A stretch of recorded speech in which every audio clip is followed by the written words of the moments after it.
Gelombang tinggi menghantam perahu yang ditumpangi 12 orang nelayan di perairan Kubu Tambahan.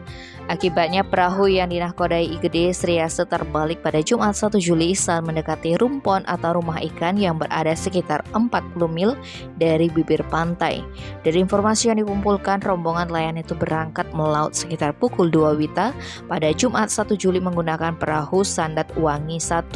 Rombongan nelayan ini rencananya menjaring ikan di sebuah rumpon. Namun saat berada 30 mil dari bibir pantai, perahu yang ditumpangi 12 nelayan itu terhantam gelombang tinggi hingga terbalik. Musibah ini lantas dikabarkan Gede Widiase kepada Ketut Mertayase. Mendapat kabar kecelakaan dari adiknya, Ketut Mertayase melaporkan hal tersebut ke Dinas Perikanan dan Kelautan Buleleng.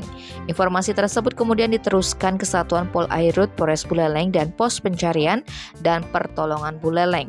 Tak lama berselang, petugas SAR gabungan tiba di pesisir Banjardinas Kajekangin untuk melakukan upaya pencarian terhadap 12 nelayan yang terombang-ambing di tengah laut.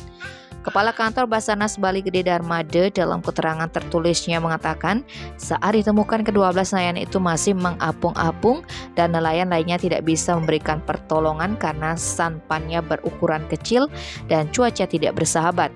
Para nelayan berhasil kembali ke pesisir Banjardinas Kajekangin sekitar pukul 20 WITA.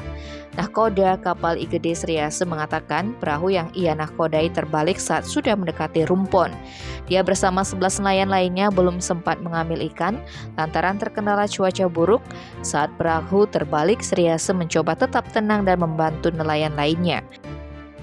Tim Bali Express melaporkan.